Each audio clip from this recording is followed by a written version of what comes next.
रजरे तो घरे घरे पोड़ पिठा बनी थाए। मु आज तीनिटा नुआ प्रकार पोड़ पिठा बनैबी जहाँ को आपण बिना चुली रे कड़ई रे बहुत सहजरे आ कम समय रे प्रस्तुत करें।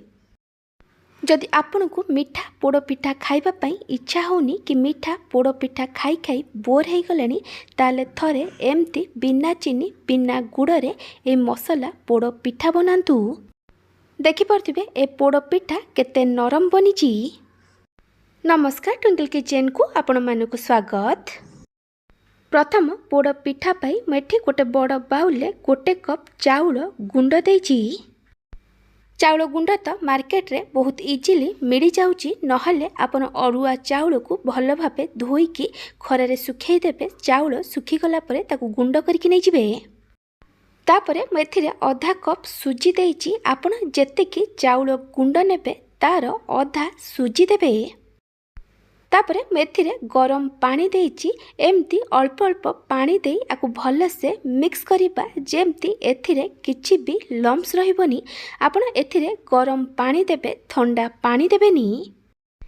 ए बैटर को टिके बहलिया बनेबे, ए बैटर को पतला बनेबेनी। बैटर कंसिस्टेंसी आपण एमती रखिबे, आकु बेसी पतला करिबेनी। एबे हम आकु कवर करि दबा और 5 रु 10 मिनिट पर्यंत रेस्ट होबाकु दबा जेमती सुजी भल भाबे फुली जिवो। 10 मिनिट परे मैं घोड़नी काढ़ी देइछि। मैं आपण को देखै दउछि सुजी एटी बढ़िया से फुली जाइछि। एबे मु एथिरे गुड़ पकाउछि। आपण को पिठा जेतिकी मीठा दरकार से अनुसार गुड़ कि चीनी नहीं पारिबे। गुड़ दबा द्वारा पिठार कलर बहुत भल आसी थाए। एबे हम सब को आउ थरे भल से मिक्स करि दबा। गुड़ दबा द्वारा बैटर टिके पतला हो जिवो, सेथि पई मु मूलरू कहितली बैटर को टिके बहलिया रखिबे। एबे मु एथिरे गोटे छोट चम्मच पानमोहरी और 2टा गुजराती को छेचिकी पकाइछि। तापरे मेथिरे अधा छोट चम्मच गोलमरीच गुंड पकईछि। आपणक टेस्ट हिसाब से गोलमरीच गुंड पकेबे। तापरे मेथिरे अल्प टिके लूण पकईछि, एठी ऑप्शनल अछि। तापरे मेथिरे अदा नड़िया आउ तेज पत्र दउछि। मेठी 1 इंच अदा को छेचिकी नैछि, किछि नड़िया को छोट छोट करी काटिकी नैछि आउ 2टा तेज पत्र को छोट छोट खंड करी पकईछि। नड़ियार क्वांटिटी आपणक टेस्ट हिसाब से कम बेसी करें। एबे आम ये बैटर को गोटे डायरेक्शन में 5 रु 6 मिनिट पर्यंत भल से फेंटिबा। 5 रु 6 मिनिट पर मेथिरे अधा छोट चम्मच खाइबा सोढ़ा देइछि। आ जगार आपण गोटे छोट चम्मच इनो पकई पारिबे। एबे आम सबको आउ थरे भल से मिक्स करदबा। बैटर एटी रेडी हो जाइछि। बैटर कंसिस्टेंसी आपण एमती रखिबे, आकु बेसी पतला बनेबेनी। पिठा बनैया मेठी गोटे केक टिन नहीं। आ जगार आपण स्टील कि रसर बाउल कि टिफिन नहीं पारिबे। तापरे मेथिरे गोटे छोट चम्मच घी दउछि। घी को एबे आम केक टिन नो चारिपट साइड रे भल से स्प्रेड करि दबा। घी जगार आपण रिफाइन ऑयल नहीं पारिबे, किंतु घी रे पोड़ पिठार टेस्ट बहुत भल आसी थाए। तापरे आम जो बैटर बनैकी रखिथिले ताकू एबे आम केक टिन ने देई दबा। तापरे मुझे बैटर उपरे किछि नड़िया खंड चेरी को मैं टिके छोट छोट खंड करी काटिकी नैछि आउ किछि काजू दे सजै दउछि। चेरी नड़िया खंड आउ काजूर क्वांटिटी आपणक हिसाब रे कम बेसी करि परिबे। ए काजू चेरी नड़िया खंड एठी ऑप्शनल अछि। आपण चाहिले एथिरे किसमिस भी पकई परिबे। चलंतु एबे आमे ए पोड़ पिठा को कुक करिबा। सेथिपई मेटी गैस से गोटे कड़ई बसई गरम होबाक रखिथिली। कड़ई एटी भल से गरम हो जाइछि। एबे आमे एथिरे केक टिन को दे दबा। तापरे आमे आकु कवर करि दबा। प्रथमे हाई फ्लेम रे 5 मिनिट पर्यंत कुक करिवे। तापरे लो फ्लेम रे 15 रु 20 मिनिट पर्यंत कुक करिवे। 25 मिनिट पर मेटी घोड़नी काढ़ी देइछि। एबे हम चेक करिबा ए पिठा सिझिछि कि नाही। मेटी गोटे छुरी नैछि। आ जगार आपण टूथ पिक नहीं पारिबे। छुरी को पिठा भितर एमती देबे। जदि छुरी सफा आसुथिबो ताले ए पिठा भल से कुक हो जाइछि। देखि परथिबे छुरी पूरा सफा आसुछि। ए पिठा एटी बढ़िया से कुक हो जाइछि। पिठा टिके ठंडा हला परे म ताकू केक टिन रु काढ़ी देइछि। मेटी आपण को देखै दउछि पिठा एटी बढ़िया से फुलिछि और सॉफ्ट बनिछि।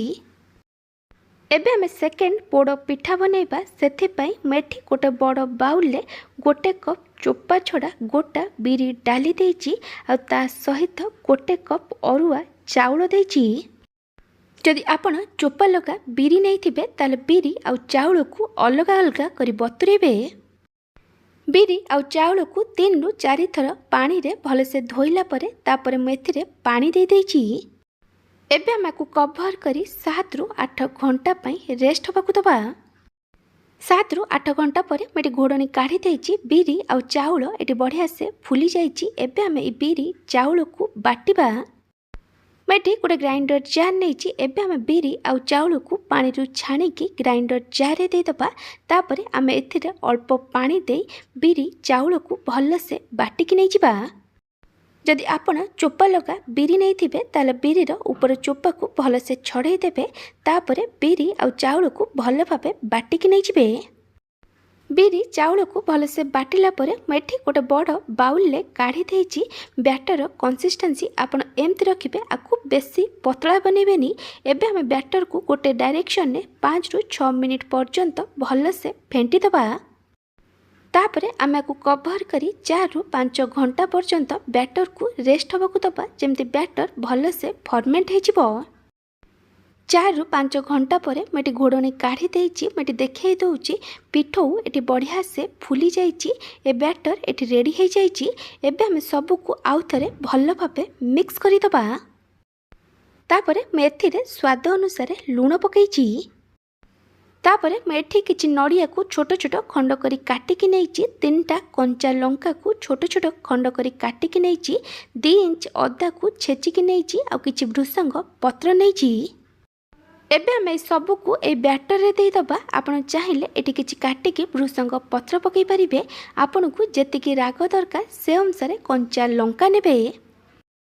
तापरे मेथिरे गोटे छोट चमच गोलमरीच गुंड देइची। आपण आपनक टेस्ट हिसाब रे गोलमरीच गुंड पकईबे। एबे हमें सबू को भल से मिक्स करि दबा। पिठा बनिया पई मेटी कढ़ाई रे किछि लूण देइची। एबे हमें को कवर करि दबा आ ए लूण को भल से गरम होबाकू दबा। पिठा को मैं ए बड़ बाउल ले बनैबी। आपण चाहिए आपको केक टिन ने बनै परिबे। मैं बाउल ले गोटे छोट चमच घी देइची। घी जगार आपण रिफाइन ऑयल नहीं पारिबे, किंतु घी रे पोड़ पिठार टेस्ट बहुत भल आसी थाए। घी को एबे बाउल चारिपट साइड रे भल से स्प्रेड करि दबा। तापरे मैं एथिरे गोटे बटर पेपर को दे दउची। एहा द्वारा पिठा पोड़ी गला परे बहुत इजिली बाहरी जिवो। बटर पेपर जगार आपण कदली पत्र दे परिबे। एबे हम एथिरे जो बैटर को बनेकी रखिथिले ताकू दे दबा। तापरे ताकू एमते टिके टैप करि दबा। एहा द्वारा एथिरे जो एयर बबल्स अछि से बाहरी जिवो। मु आपनकु गोटे छोट रिक्वेस्ट करुची, जदि आपनकु एही रेसिपी भल लागिबो ताले को लाइक करिवे, आपनको सांग मानक सहित शेयर करिवे। जदि एपर्यंत मो चैनल को सब्सक्राइब करि नाहंती तो सब्सक्राइब करबा को जमार भूलिबेनी। पाखर थिया बेल आइकन ने ऑल नोटिफिकेशन ने क्लिक करिवे। एहा द्वारा मो जो वीडियो आसीबो आपन प्रथमे देखि परिबे। फेसबुक रे देखुतिले फॉलो करबा को जमार भूलिबेनी। मुझे बैटर उपरे किछि नड़िया खंड भृसंग पत्र और किछि चिली फ्लेक्स दे आपको सजई देइची। चिली फ्लेक्स एठी ऑप्शनल अछि। एठी 10 मिनिट हे गलानी। एबे हमें घोड़नी को काढ़ी दबा। एठी लूण बढ़िया से गरम हो जाइची। तापरे मैं एथिरे गोटे स्टैंड को रखी दउची। जदि आपनक पाखरे स्टैंड नथिबो आपन गोटे गिन्ना कि गोटे प्लेट को लेउटे की रखी देबे। तापरे आमे एथिरे बाउल को रखी दबा। एबे आमे को कवर करी प्रथमे हाई फ्लेम रे 5 मिनिट पर्यंत कुक करिबा। लो फ्लेम रे 25 रु 30 मिनिट पर्यंत कुक करिबा। 30 मिनिट पर मेटी घोड़नी काढ़ी देइची। मेटी आपन को देखै दउची ए पिठा बढ़िया से सिझिची कि नाही। एबे आमे गोटे छुरी नबा, ताको पिठा भितरे दे दबा। जदि छुरी सफा आसुथिबो ताहाले ए पिठा बढ़िया से सिझी जाइची। ए पिठा एटी भल से सिझी जाइची। एबे आमे गैस बंद करि दबा आ ए पिठा को टिके ठंडा हबाकू दबा। ए पिठा एटी टिके ठंडा हो गलानी। एबे आमे गोटे छुरी नबा। छुरी सहायता रे पिठार साइड गुडा को एमती बाउल लु काढ़ी देबे। तापरे आमे बाउल उपरे गोटे प्लेट को रखी दबा आ ताकू धीरे की लेउटै दबा। देखि पारथिबे पिठा एटी बहुत इजीली बाउल लु बाहरी जाइची। ମୁଁ ଆପଣଙ୍କୁ ଏ ପିଠାକୁ କାଟିକି ଦେଖାଇ ଦେଉଛି। ଦେଖିପାରୁଥିବେ ଏ ପିଠା କେତେ ନରମ ବନିଛି ଆଉ ବଢ଼ିଆ ସେ ଫୁଲିଛି। ଥରେ ଏଇ ମସଲା ପୋଡ଼ ପିଠା ବନାନ୍ତୁ, ଦେଖିବେ ସମସ୍ତଙ୍କୁ ବହୁତ ପସନ୍ଦ ଆସିବ। ଚାଲନ୍ତୁ ଏବେ ଆମେ ଥାର୍ଡ଼ ପୋଡ଼ ପିଠା ବନେଇବା। ସେଥିପାଇଁ ମୁଁ ଏଠି ଗୋଟେ ବଡ଼ ସାଇଜ୍ର ପାଚିଲା ଆମ୍ବ ନେଇଛି। ଏବେ ତ ବହୁତ ଭଲ ପାଚିଲା ଆମ୍ବ ମିଳୁଛି। ମୁଁ ଏଠି ଆମ୍ବକୁ ଭଲ ଭାବେ ଧୋଇକି ନେଇଯାଇଛି। ଏ ରେସିପି ପାଇଁ ଟିକେ ମିଠା ଆମ୍ବ ନେବେ। ଏବେ ଆମେ ଆମ୍ବକୁ କାଟିକି ତାର ପଲ୍ପ ଗୁଡ଼ାକୁ ଅଲଗା କରିଦେବା। ଏ ରେସିପି ପାଇଁ କେବଳ ଆମକୁ ଆମ୍ବର ପଲ୍ପ ଦରକାର। ମୁଁ ଏଠି ସବୁ ଆମ୍ବକୁ କାଟିକି ତାର ପଲ୍ପକୁ ବାହାର କରିଦେଇଛି। ଏବେ ଆମେ ଗୋଟେ ଗ୍ରାଇଣ୍ଡର ଜାର୍ ନେବା ଆଉ ଏଇ ଆମ୍ବକୁ ଦେଇ ଭଲସେ ଗ୍ରାଇଣ୍ଡିଙ୍ଗ କରିକି ନେଇଯିବା। ମୁଁ ଏଠି ଗ୍ୟାସ୍ରେ ଗୋଟେ କଡ଼େଇ ବସାଇ ଗରମ ହେବାକୁ ରଖିଥିଲି। କଡ଼େଇ ଭଲସେ ଗରମ ହୋଇଗଲା ପରେ ମୁଁ ଏଥିରେ ଅଳ୍ପ କିଛି ଘିଅ ଦେଇଛି। ଘିଅ ଭଲସେ ଗରମ ହୋଇଗଲା ପରେ ମୁଁ ଏଥିରେ କିଛି କାଜୁ ଦେଇଛି। କାଜୁକୁ ଆମେ ହାଫ୍ରୁ 1 ମିନିଟ୍ ପର୍ଯ୍ୟନ୍ତ ଭାଜିବା। ହାଫ୍ରୁ 1 ମିନିଟ୍ ପରେ ମୁଁ ଏଠି କିଛି କିସମିସ୍ ଦେଇଦେଇଛି। କାଜୁ ଆଉ କିସମିସ୍କୁ ଭଲସେ ଭାଜିକି ନେଇଯିବା। କାଜୁ କିସମିସ୍ର କ୍ୱାଣ୍ଟିଟି ଆପଣ ଆପଣଙ୍କ ହିସାବରେ କମ୍ ବେଶୀ କରିପାରିବେ। କାଜୁ କିସମିସ୍ ଭଲସେ ଭାଜି ହୋଇଗଲା ପରେ ମୁଁ ଏଠି ଗୋଟେ ପ୍ଲେଟ୍ରେ କାଢ଼ି ଦେଇଛି। ଏବେ ଆମେ ଏଥିରେ ପାଣି ଦେବା। ମୁଁ ଏଠି ଗୋଟେ ଗିନାରେ ମାପିକି 2 ଗିନା ପାଣି ଦେଇଛି। ଆପଣ ପାଣିକୁ ମାପିକି ଦେବେ। ତାପରେ ମୁଁ ଏଠି 2ଟା ଗୁଜୁରାତିକୁ ଛେଚିକି ପକାଇଛି। ଆ ଜାଗାରେ ଆପଣ ଗୁଜୁରାତି ଗୁଣ୍ଡ ପକାଇ ପାରିବେ। ତାପରେ ମୁଁ ଏଥିରେ ଅଧା ଛୋଟ ଚାମଚ ଗୋଲମରିଚ ଗୁଣ୍ଡ ପକାଇଛି। ଆପଣ ଆପଣଙ୍କ ଟେଷ୍ଟ ହିସାବରେ ଗୋଲମରିଚ ଗୁଣ୍ଡ ଦେବେ। ତାପରେ ମୁଁ ଏଠି 2ଟା ତେଜପତ୍ରକୁ ଛିଣ୍ଡେଇକି ଦେଇଛି ଆଉ ଚିନି ଦେଇଛି।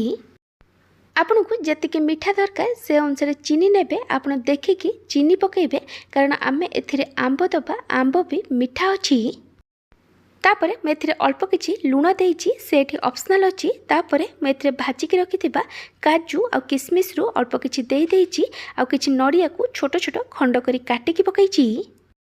ତାପରେ ଆମେ ଏଥିରେ ବାଟିକି ରଖିଥିବା ଆମ୍ବକୁ ଦେଇଦେବା ଆଉ ସବୁକୁ ଭଲସେ ମିକ୍ସ କରି ପାଣିକୁ ହାଇ ଫ୍ଲେମ୍ରେ 2ରୁ 3 ମିନିଟ୍ ପର୍ଯ୍ୟନ୍ତ ଫୁଟିବା ପାଇଁ ଛାଡ଼ିଦେବା। ନଡ଼ିଆ କାଜୁ କିସମିସ୍ର କ୍ୱାଣ୍ଟିଟି ଆପଣ ଆପଣଙ୍କ ଟେଷ୍ଟ ହିସାବରେ କମ୍ ବେଶୀ କରିପାରିବେ। ପାଣି ଏଠି ଭଲସେ ଫୁଟିଗଲାଣି। ଏବେ ଆମେ ଗ୍ୟାସ୍ର ଫ୍ଲେମ୍କୁ ଲୋ କରିଦେବା। ତାପରେ ଆମେ ଏଥିରେ ସୁଜି ପକାଇବା। ମୁଁ ଏଠି 1 ଗିନା ସୁଜି ନେଇଛି, ସେଥିପାଇଁ ମୁଁ ଏଥିରେ 2 ଗିନା ପାଣି ଦେଇଥିଲି। ଏବେ ଆମେ ଏଥିରେ ଧୀରେ ଧୀରେ ସୁଜି ଦେଇ ସବୁକୁ ଭଲସେ ମିକ୍ସ କରିବା, ଯେମିତି ଏଥିରେ କିଛି ବି ଲମ୍ପସ୍ ବନିବନି। ତାପରେ ଆମେ ଆକୁ କଣ୍ଟିନ୍ୟୁଅସ୍ ଗୋଳେଇ ଗୋଳେଇ କୁକ୍ କରିବା, ଯେମିତି ସୁଜିର ଗୋଟେ ସଫ୍ଟ ଡୋ ବନିଯିବ। ଦେଖିପାରୁଥିବେ ଏଠି ସୁଜିର ଗୋଟେ ସଫ୍ଟ ଡୋ ବନିଯାଇଛି। ଏବେ ଆମେ ଗ୍ୟାସ୍ ବନ୍ଦ କରିଦେବା ଆଉ ଆକୁ କଭର୍ କରି 5 ମିନିଟ୍ ପାଇଁ ରେଷ୍ଟ ହେବାକୁ ଦେବା। ଏଠି 5 ମିନିଟ୍ ହେଇଗଲାଣି। ଏବେ ଆମେ ଘୋଡ଼ଣୀ କାଢ଼ିଦେବା ଆଉ ଏ ଜନ୍ତୁଣୀକୁ ଗୋଟେ ପ୍ଲେଟ୍ରେ କାଢ଼ି ଟିକେ ଥଣ୍ଡା ହେବାକୁ ଦେବା। ଜନ୍ତୁଣୀ ଏଠି ଟିକେ ଥଣ୍ଡା ହେଇଗଲାଣି। ଏବେ ଆମେ ଜନ୍ତୁଣୀକୁ ଚକଡ଼ିକି ଆର ଗୋଟେ ସ୍ମୁଥ୍ ଡୋ ବନେଇଦେବା। ଜନ୍ତୁଣୀ ଟିକେ ନଖ ଉଷୁମ ଥିଲାବେଳେ ତାକୁ ଚକଡ଼ିବେ, ଜନ୍ତୁଣୀକୁ ପୁରା ଥଣ୍ଡା କରିବେନି। ପିଠା ବନାଇବା ପାଇଁ ମୁଁ ଏଠି ଗୋଟେ ନନ୍ଷ୍ଟିକ୍ ପ୍ୟାନ୍ ନେଇଛି। ଆ ଜାଗାରେ ଆପଣ କଡ଼େଇ ନେଇପାରିବେ। ମୁଁ ଏଠି ପ୍ୟାନ୍ରେ ଗୋଟେ ଛୋଟ ଚାମଚ ଘିଅ ଦେଇଦେଉଛି। ଘିଅକୁ ପ୍ୟାନ୍ର ଚାରିପଟ ସାଇଡ଼୍ରେ ଭଲସେ ସ୍ପ୍ରେଡ୍ କରିଦେବା। ମୁଁ ଏଠି ନନ୍ଷ୍ଟିକ୍ ପ୍ୟାନ୍ ନେଇଛି, ସେଥିପାଇଁ ମୁଁ ଆ ଉପରେ କଦଳୀ ପତ୍ର କି ବଟର ପେପର ଦେଉନି। ଯଦି ଆପଣ ନର୍ମାଲ କଡ଼େଇ କି ପ୍ୟାନ୍ ନେଇଥିବେ ତାହେଲେ ଆ ଉପରେ ଗୋଟେ ବଟର ପେପର କି କଦଳୀ ପତ୍ର ଦେଇଦେବେ। ତାପରେ ତା ଉପରେ ଜନ୍ତୁଣୀ ଦେବେ। ମୁଁ ଏଠି ପ୍ୟାନ୍ରେ ସବୁ ଜନ୍ତୁଣୀକୁ ଦେଇଦେଇଛି। ଏବେ ଆମେ ଧୀରେ ଧୀରେ ହାଲକା ହାତରେ ପ୍ରେସ୍ କରି ଜନ୍ତୁଣୀକୁ ଭଲସେ ପ୍ୟାନ୍ରେ ସେଟ୍ କରିଦେବା। ତାପରେ ମୁଁ ଆ ଉପରେ କିଛି ପତଳା ଲମ୍ବା ଲମ୍ବା କଟା ହେଇଥିବା ନଡ଼ିଆ, ଚେରି, ଭାଜିକି ରଖିଥିବା କାଜୁ କିସମିସ୍ ଦେଇ ଆକୁ ସଜେଇ ଦେଇଛି। ଆପଣ ଆପଣଙ୍କ ହିସାବରେ ଏଥିରେ କାଜୁ କିସମିସ୍ ଚେରି ପକାଇ ପାରିବେ। ଆପଣ এই ରେସିପିକୁ କେଉଁ ଜାଗାରୁ ଦେଖୁଛନ୍ତି କମେଣ୍ଟ ସେକ୍ସନରେ ଜଣାଇବେ। ମୁଁ ଏଠି ପ୍ୟାନ୍କୁ ଗ୍ୟାସ୍ରେ ବସାଇ ଦେଇଛି। ଏବେ ଆମେ ଆକୁ କଭର୍ କରିଦେବା ଆଉ ଲୋ ଫ୍ଲେମ୍ରେ 25ରୁ 30 ମିନିଟ୍ ପର୍ଯ୍ୟନ୍ତ କୁକ୍ ହେବାକୁ ଦେବା। ଏଠି 30 ମିନିଟ୍ ହେଇଗଲାଣି। ମୁଁ ଏବେ ଆର ଘୋଡ଼ଣୀ କାଢ଼ି ଦେଉଛି। ଏବେ ଆମେ ପିଠାକୁ ଚେକ୍ କରିବା। ମୁଁ ଏଠି ଗୋଟେ ଛୁରୀ ନେଇଛି, ତାକୁ ପିଠା ଭିତରେ ଦେଇ ଦେଉଛି। ଦେଖିପାରୁଥିବେ ଛୁରୀ ଏଠି ପୁରା ସଫା ଆସୁଛି। ଏ ପିଠା ଏଠି ବଢ଼ିଆ ସେ କୁକ୍ ହେଇଯାଇଛି। ଏବେ ଆମେ ଗ୍ୟାସ୍ ବନ୍ଦ କରିଦେବା ଆଉ ଏ ପିଠାକୁ ଟିକେ ଥଣ୍ଡା ହେବାକୁ ଦେବା। पिठा एटी टिके थंडा हो गलानी। एबे आम पिठा को पैन रु काढ़ी दबा। एबे आम पैन उपरे गोटे प्लेट दे दबा और पैन को धीरे की लेउटे दबा। देखि पारुथिबे पिठा बहुत इजीली पैन रु बाहरी जाइछि। पिठार तलपट साइड भी एटी बढ़िया से पोड़ी। मुझे आपण को ए पिठा को काटिकी देखे दूची। ए पिठा पूरा नरम बनी। जदि आपन को ए 3 प्रकार पोड़ पिठार रेसिपी भल लगी ताको लाइक करेंगे। जदि एपर्यंत मो चैनल को सब्सक्राइब करना तो सब्सक्राइब करने को जमार भूलें। फेसबुक रे देखुले फॉलो करने को जमार भूलें। Thank you for watching.